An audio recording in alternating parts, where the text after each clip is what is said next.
Buenas, pessoal, tudo bem com vocês? Tudo tranquilo?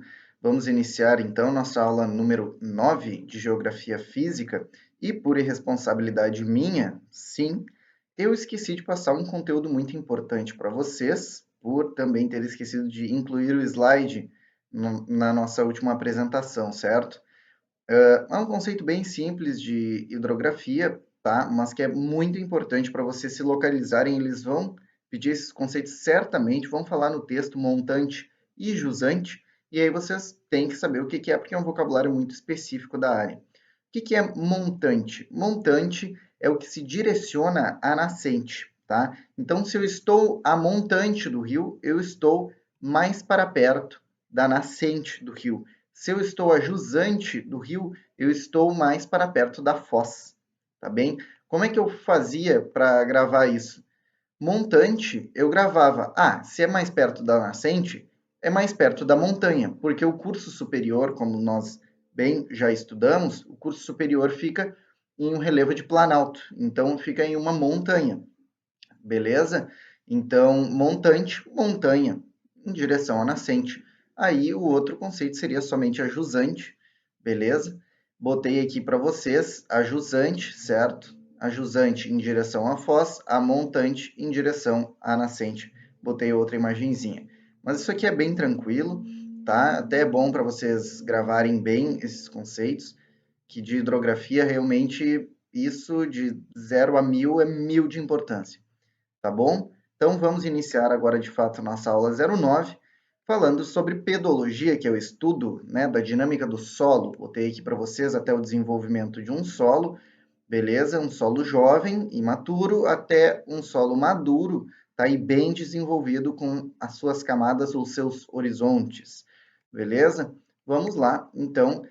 Primeiramente, antes de tudo, pedologia cai muito pouco no Enem, tá? Especificamente pedologia, no seu conteúdo formal, cai muito pouco.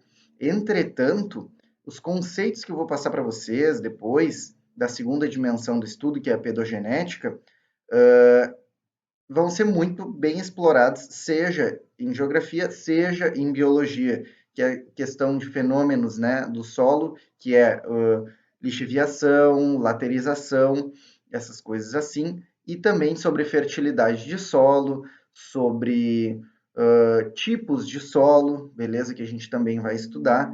O Enem cobra isso. Mas essa questão que eu vou passar para vocês, mais conteudista mesmo no primeiro momento da aula, é bem pouco explorada. Vou falar para você sobre a questão de horizontes, de não se fala em camadas, se fala em horizontes, mas é sempre bom saber de tudo, beleza? Então tá, existem vários tipos de solo, tá? E cada tipo de solo vai se desenvolver de acordo com o ambiente em que ele está inserido.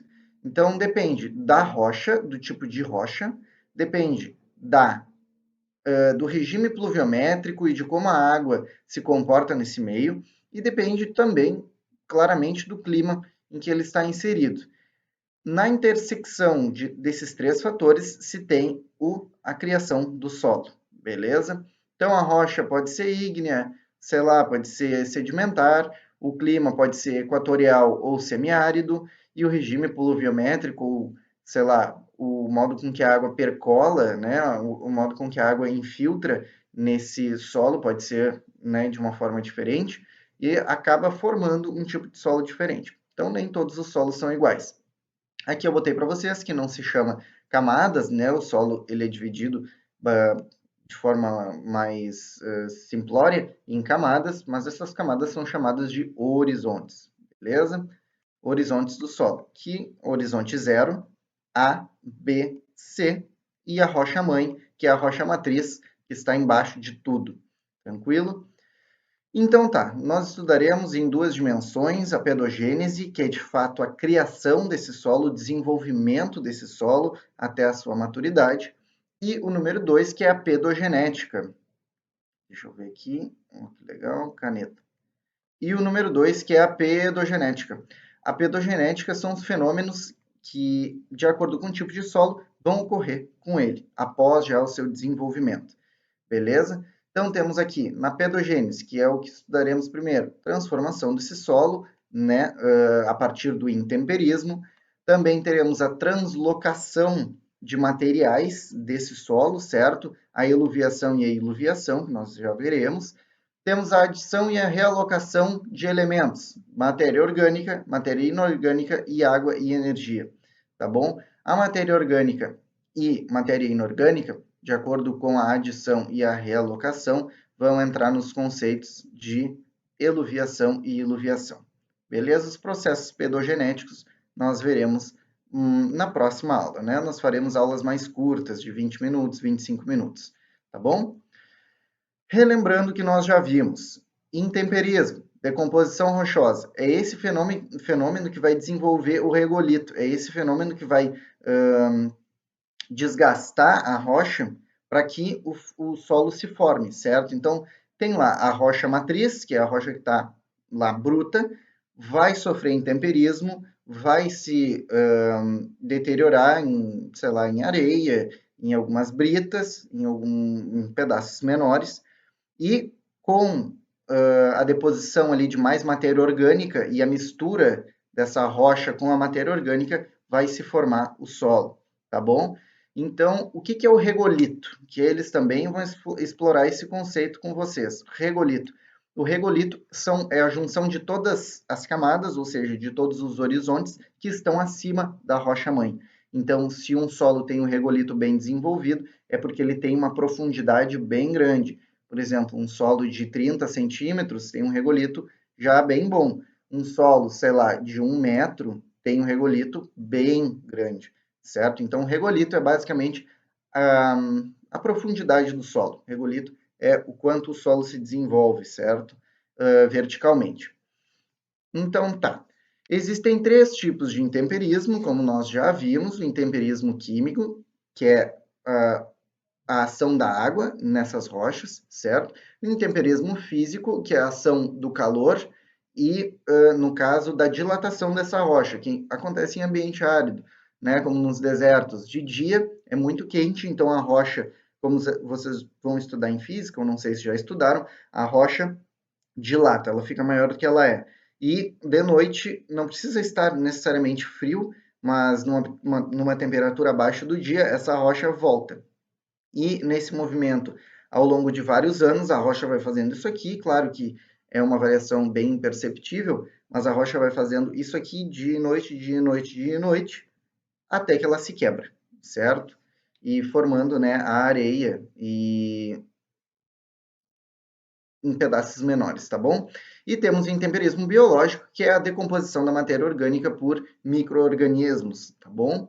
Então, botei para vocês, relembrei aqui, e vamos ver o perfil geomorfológico da nossa infiltração e do nosso escoamento, que é muito importante, beleza? Na letra A, aqui, na letra A, que temos aqui esse laranjinha, a infiltração é maior ou igual ao escoamento, que é, de certa forma, uma superfície mais ou menos plana aqui, tá bom? A infiltração, que é a questão de percolação, certo? De entrar, essa água entrar nesse solo, ela pode ser maior ou igual ao escoamento. Já na letra B, certo? Onde temos essa faixa verde aqui, na letra B a infiltração é maior do que o escoamento. Por quê? Vocês veem que não tem para onde escoar a água que parar aqui embaixo, ela não tem para onde escoar. Então, ela vai esperar até que o solo consiga absorver completamente. Por isso que a infiltração é maior do que o escoamento. E na letra C, aqui, né, nessa área em cinza, na letra C nós temos basicamente só escoamento, tá? Tem um pouco de infiltração, é claro, mas basicamente só escoamento porque ela não tem onde acumular água, certo? A água cai aqui e já vai para a área que está em B, tá bom? Botei aqui, dica ultra mega blaster, né, valiosa. Gente, onde há infiltração, né, ou também chamada de percolação, tem mais intemperismo, certo? Porque quando se tem mais infiltração, a água vai ficar ali, tá? E a água vai desgastar aquela rocha. Então vai haver mais intemperismo. Intemperismo, pessoal, o que um intemperismo envolve? Somente o desgaste da rocha.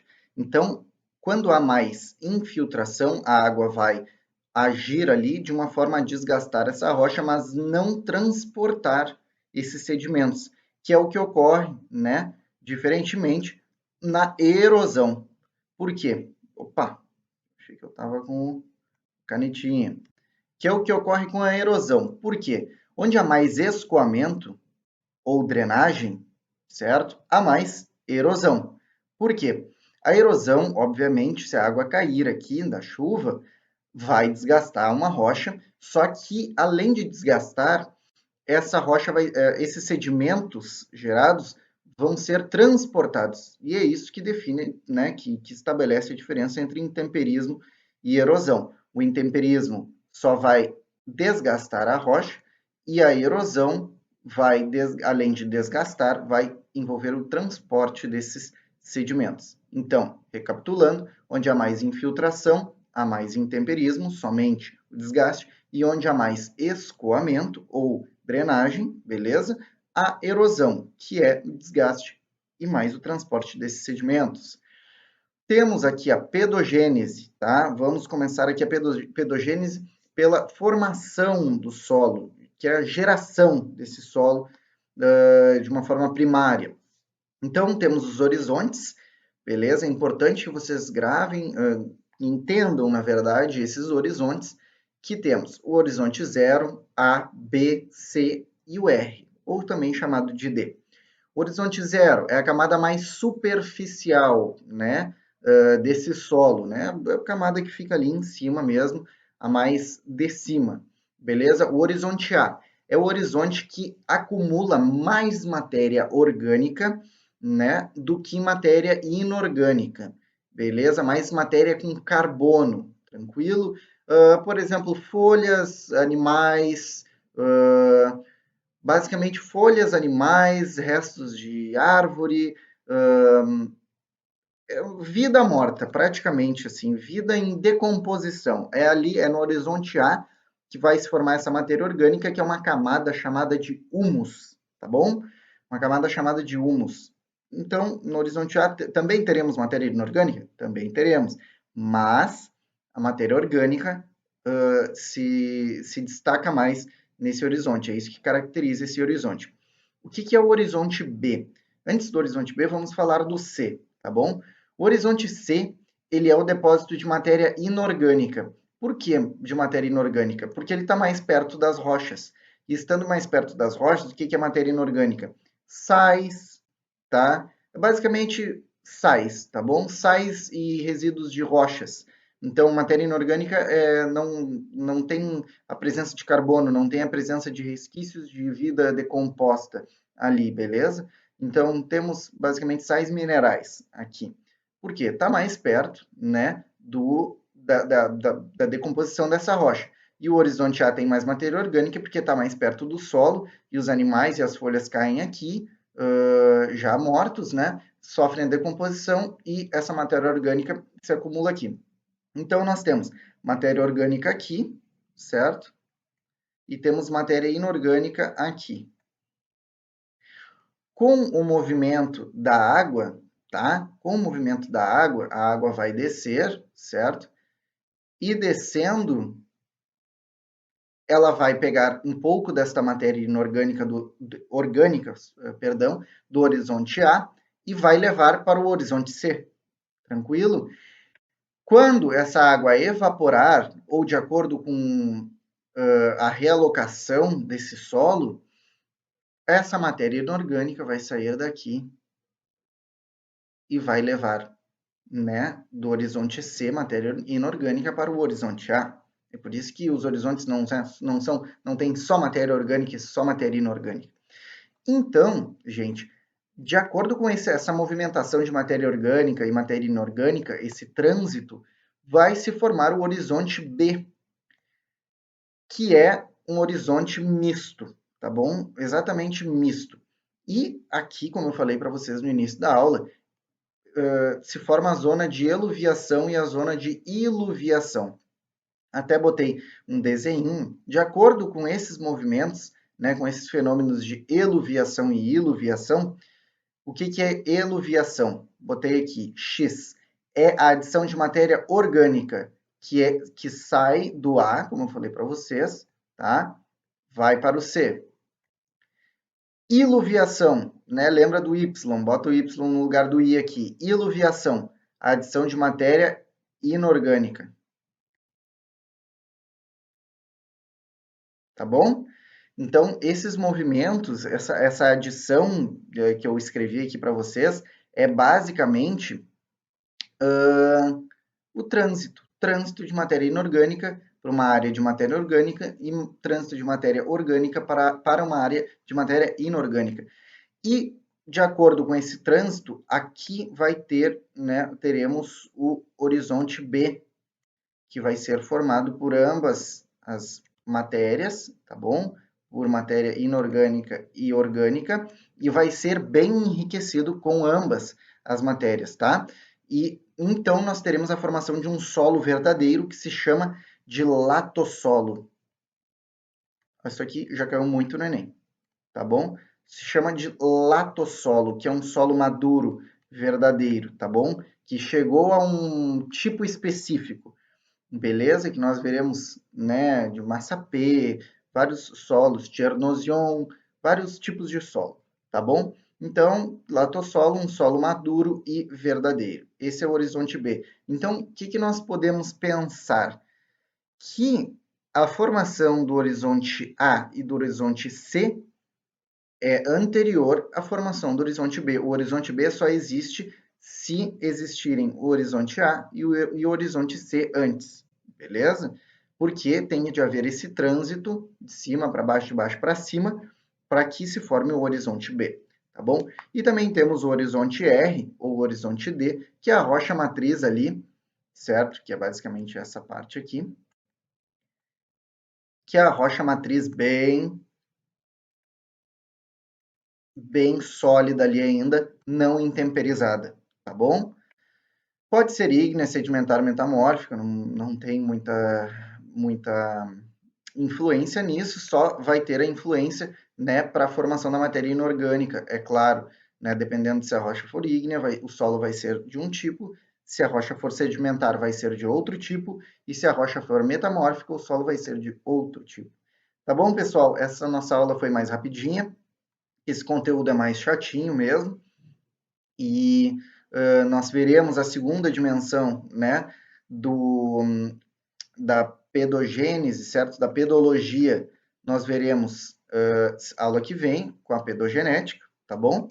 Eu espero que tenham gostado da aula, uma aula mais, né, complicadinha, mas eu estou aqui para qualquer dúvida, chama no WhatsApp, chama lá no grupo, comenta aqui embaixo, tá bom? Um abraço para vocês e bons estudos.